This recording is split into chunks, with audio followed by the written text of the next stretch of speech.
Sometimes we need to think about the cost of not doing something because we get so used to the status quo, we can't even imagine how much better it would be if we were willing to invest.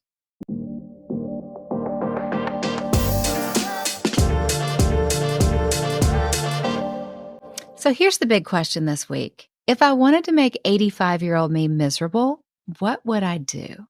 I recently hosted a client getaway where it was 12 of my clients, myself, and my chief of staff. We did a weekend getaway. On these getaways, we do so many fun things. We hang out in lazy rivers. We all have dinner together. I rent a big house for everyone. It's just great to get women together, women who are ambitious and love Jesus and love other people and, are doing big things in their career or in their businesses. So we get all together, and in one of the coaching sessions, I posed this question to everyone. If I wanted to make 85-year-old me miserable, what would I do? Because by far the most powerful thing I can do as a leader and as a coach is to ask the right questions at the right time. So much of our success in our lives isn't listening to someone with secret insider info. Now, of course, I give you all the secret insider info I have. Like if we just have this one secret bit of information, it's the missing puzzle piece that is going to make us wildly successful in life and everything's going to change. I wish it worked that way. It just doesn't work that way. But if it did, it'd be amazing. Sign me up. The truth is, real change and real success comes over time from having a wise counselor ask you the right questions that you need to hear in the right moment. Because anybody who pretends to know all the answers for you is prideful or potentially predatory. Wisdom comes from life experience, from prayer, from reflection, and getting asked the right questions in the right moment, like I said. And when is the right moment? I believe this is the right moment for you. If you wanted to make 85-year-old you miserable, what would you do? Would it be more of what you're doing now? And, if you looked at your day-to-day life and your day-to-day decisions, is that going to make 85-year-old you miserable? I hope not. But if so, we need to look at it. Or at first thought, maybe you thought, no, I think 85-year-old me is going to be really happy about the way I'm living my life. Then you're golden. But I thought it would be good for us to go over some areas of life, to kind of take an assessment and to talk about something that isn't fun. There was a nurse who worked with people who were at the end of their lives, and her name was Bronnie Ware. It's a great name. And she shared common themes that she heard from people day after day as they were ending their time on this earth. And so many people had the exact same regrets. People said that they wish they had the courage to live a life true to themselves and not live a life that others had expected them to live. They realized way too late that they lived their whole lives based on what other people expected from them instead of getting connected with what they cared about or what God's calling for their heart was. They were too busy living for other people or living for this idea that that's what other people wanted for them. They said they regretted working so hard. Now, this is generally a regret from men who felt like they missed out on their families because they were too focused on their careers. Now, it's funny because I work with so many women, and women will beat themselves up and say they're too focused on their career and working too hard because they work 5 hours a week. I mean, I'm joking, but I'm not, right? We're very hard on ourselves for that, and we really don't need to be. As opposed to, some men who are working 85, 100 hours a week or more. So that working too hard regret is normally the regret of men. But another regret is, I wish I had the courage to express my feelings. This is big because we know that we cope with life by suppressing our emotions sometimes just to keep the peace with others, right? And if we do that, it leads to bitterness and resentment. And whereas men will often turn that bitterness and resentment out onto others, women have a tendency to internalize it. And it turns into withdrawing from relationships, and that creates loneliness, and that ends in depression. All from not having the courage to express our feelings. Now we have two more of the common regrets of people at the end of their life. One is, I wish I had stayed in touch with my friends. You've heard me say the quote over and over again, that 30s are where friendships go to die. In the 40s, well, the 40s are even busier. But I think a lot happens to women in their 40s, speaking as a woman who's recently 48. We realize sometime in our 40s that it's time to take care of ourselves, that it's time to reinvest in friendships, and so many things that we let slide because we were busy with work and with kids and with family and everything else. But yeah, that is one of the big regrets of people, is losing touch with their friends. And the final regret, I wish I had let myself be happier. People really do regret not letting themselves enjoy life.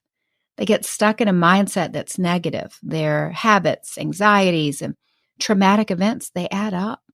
They just don't realize that to some degree, happiness can be a choice, and we get to make that in life.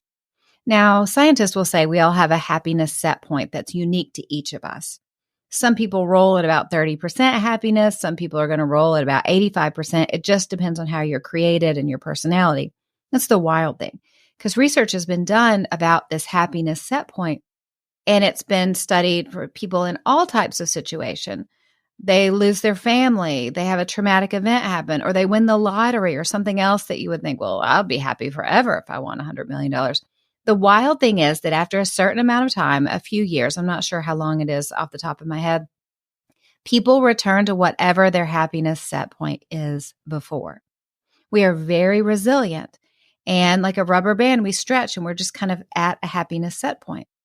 But even though we all have a set point, you know how passionate I am about how no matter what our set point is, no matter what tragedies and traumas we've gone through, that we can wake up every day with the same spirit that Jesus was raised from the dead with, helping us have a new life, a new mindset, learning something new, gaining new wisdom and insight, and yes, increasing our happiness through the power of the Lord. Now, a lot of people get weirded out by talking about happiness. I wrote a whole devotional on it, talking about how scripturally there's no difference between happiness and joy, and people kind of make that up. It started a little over 100 years ago. That just became a popular talking point in Christian culture. But I will say again, having a bunch of grumpy Christians isn't going to help spread the kingdom. We should work on our happiness. We should do everything we can to live healthy lives, to live happy lives, to live godly lives. Those things aren't different.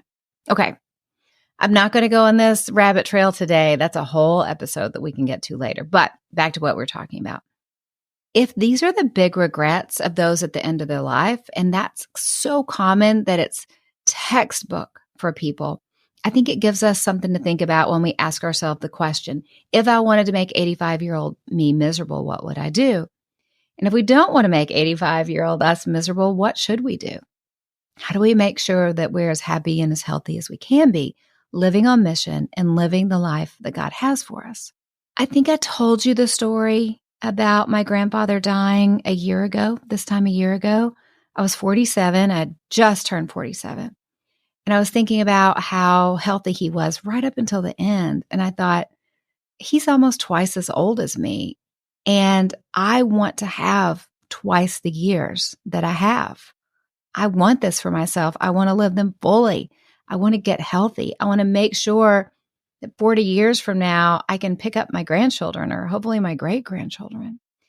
Now, I had wanted to get healthy for years, but, I never cared enough to actually do it. But sometimes lightning strikes in a moment and you really get your act in gear. And that started this year-long process for me getting healthy. I'm working out. I got on keto to fix some problems with my metabolism, cleaned up my gut health, and so many other things. I'm doing a whole health series this fall. I have so much to share with you on that. And the reason I did it is because I knew if I kept going the way I was going, I don't know if I would have made it to 85-year-old Allie. If I did, I wasn't going to feel good. I wasn't going to be keeping up with grandchildren. A year ago, I was tired all the time. I had brain fog and I was on reflux medicine for something I was misdiagnosed by a doctor years and years ago. But a year later, all those things are better. I'm full of energy. My stomach isn't perfect yet, but we're getting there. And 85-year-old me hopefully will still be riding roller coasters and I'll be full of energy and I will at least be keeping up with grandkids in the park. But I also looked at my work in terms of what would make 85-year-old me happy. I don't believe in retirement. I don't believe it's a biblical concept. I plan to keep working until the Lord calls me home. And what I know is that the longer we go into our work with open hands, the more interesting assignments that the Lord will bring us. With every decade, he has new work for us to do. Some of the work is paid, some of the work is unpaid, some of the work is working for other people, some of the work is working for ourselves, some's volunteer. I want to keep my brain sharp, and that doesn't happen by accident. So not only am I constantly working on building new things, I'm helping other women build their businesses. I'm working on new ways to grow Little Things Studio, but I'm staying open in my posture to the Lord with my work. And I'm excited for what he's going to bring me down the road because he has new work for us to do all the time. So this is just 2 quick factors for me, my work and my health. That's the way I'm thinking about 85-year-old Allie. So my question to you is, what does it look like for you? So I'm going to give you a quick list of 3 different things that will help you make 85-year-old you miserable. You ready? Okay, here we go. Number 1, avoid new experiences. Just staying in your comfort zone, never stepping out. Now, just a side note, I have so many amazing women in my internship program. I have PhDs and professors and entrepreneurs and writers. And one theme that I've heard from so many of them is they just needed to get around new people who would give them new experiences and give them new ideas and just iron sharpening iron for them professionally and personally. And had they avoided this new experience, they would have missed out on so much. So number 1, the first way to make yourself miserable, avoid new experiences at all cost. Another way to make yourself really, really miserable at 85, chase perfection. When we're chasing things being perfect, when we're hoping that we're going to find the right time to do something, when we're waiting to get it right, whatever right is in that situation, we're setting ourselves up for feeling chronically dissatisfied, and that is a recipe for disaster. Number 3, not investing in yourself. For so many women, we're investing in our families and our work life and anything and everyone else that needs us, but we forget about ourselves. So this could be your health, your spiritual health, your emotional health, whatever it is that you're not investing in, there is a price to pay. And so many of these things, these mindsets, these habits that we have in the present, it doesn't really cost us anything. But like you've heard me talk about before, sometimes we need to think about the cost of not doing something because we get so used to the status quo, we can't even imagine how much better it would be if we were willing to invest.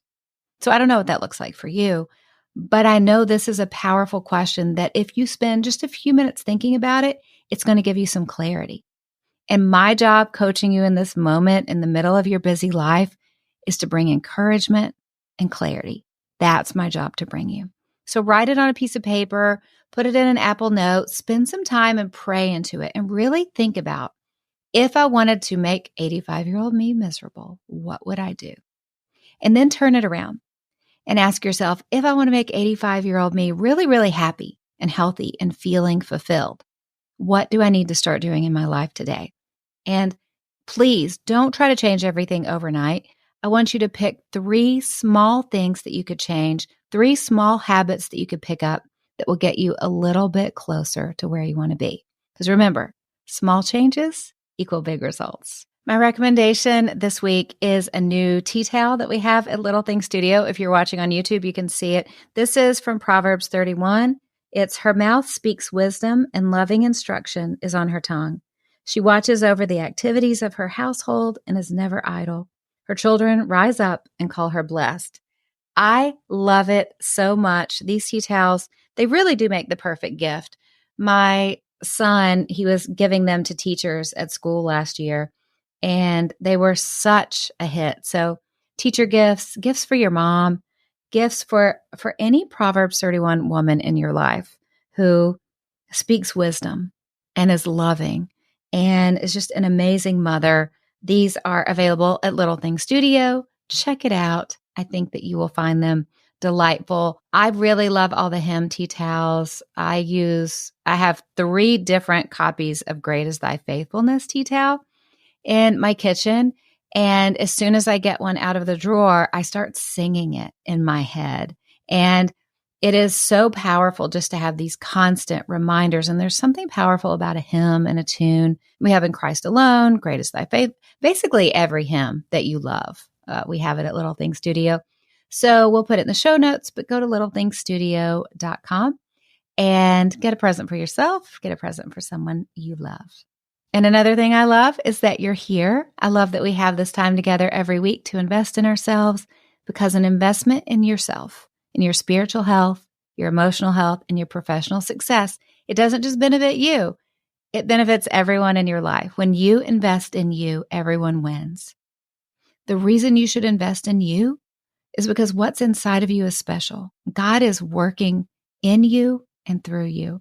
And because He works through you, He wants to partner with you to make sure you're as healthy as possible. So those dreams you have in your heart, those goals, the things you want for 85-year-old you, make progress on them. Keep working toward them. This is why you're here every week, learning something that's going to help you get healthier, to live the life that God has for you, and improve just a little bit every day. Because God has created you to stand strong and bring something special and unique to this world that only you can bring. So keep stepping up, keep showing up and loving well, because you can't break a woman who gets her strength from God. And I love to get to coach you and equip you every week. I'll be back with you on Monday, and I hope you have a great day. I need to turn off my notifications. But if we just have this one bit of, oh no, because anyone who pretends to think, okay. When we're I forgot to do a recommendation. Let's see where we are. 14 minutes. Okay. And we're good. Okay.